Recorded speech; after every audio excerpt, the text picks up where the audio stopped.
When you think of Pakistan's economy, the first thing that might come to your mind is its ever-turbulent nature. Ranked 24th largest by purchasing power parity, PPP, and 46th by nominal GDP, Pakistan is a country of contrasts. It's got a massive population of over 240 million, yet it ranks low in terms of per capita income. So, what's really going on behind the scenes? Let's break down some of the key elements that make Pakistan's economy. Pakistan's economy didn't have the smoothest start. In the early years, it heavily relied on private industries to drive growth. But things took a sharp turn in the 1970s, when the government, led by Zulfikar Ali Bhutto, decided to nationalize a big chunk of the economy. This included banks, manufacturing, and transportation. Essentially, the government took control of these sectors, which wasn't exactly a winning strategy. Then came the 1980s, and with it the military regime of Zia ul-Haq, who tried to steer the economy in a more Islamic direction. This meant banning practices that were against Islamic law, which added another layer of complexity.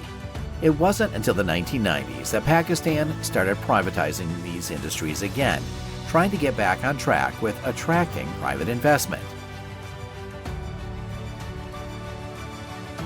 If you're wondering where the economic action happens in Pakistan, look no further than the areas along the Indus River. This is where cities like Karachi, Lahore, and Faisalabad are located, and these are the hubs of economic activity. Karachi, in particular, is a powerhouse with a diverse economy.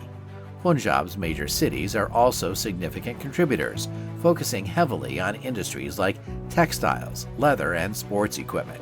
Interestingly, despite being semi-industrialized, Pakistan still relies a lot on agriculture. Cotton production, for instance, plays a huge role in the textile industry, which is one of the country's top export earners. But there's a catch. While agriculture is a big part of the economy, it contributes less than 1% to the country's tax revenue. That's a tiny amount, given its importance. In recent years, Pakistan has been working on opening up its economy. This includes privatizing government-owned corporations to attract foreign investment. The idea is to reduce budget deficits and create more economic opportunities. However, this isn't an easy task. The country still faces significant challenges, including political instability, a rapidly growing population, and heavy foreign debt. Lately, there's been some cautious optimism about Pakistan's economic future. Inflation, which was sky-high at 38% in 2023, has dropped to about 11.8% over the past year. The Pakistani rupee, which had lost a lot of value, is stabilizing.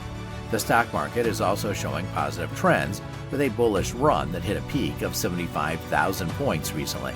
But it's not all rosy.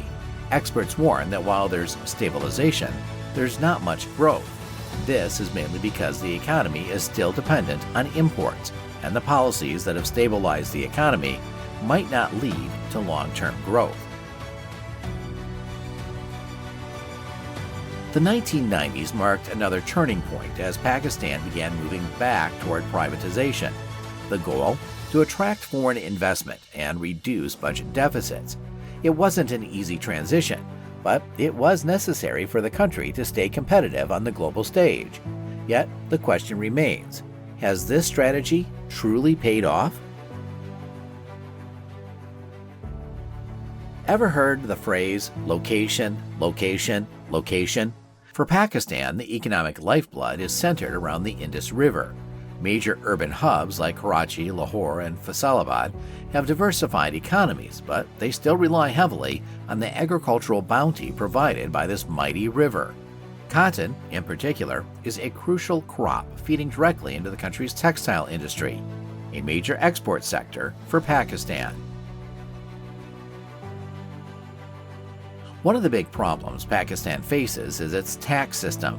The tax to GDP ratio is around 10%, one of the lowest in the world. A lot of sectors like agriculture and real estate are undertaxed.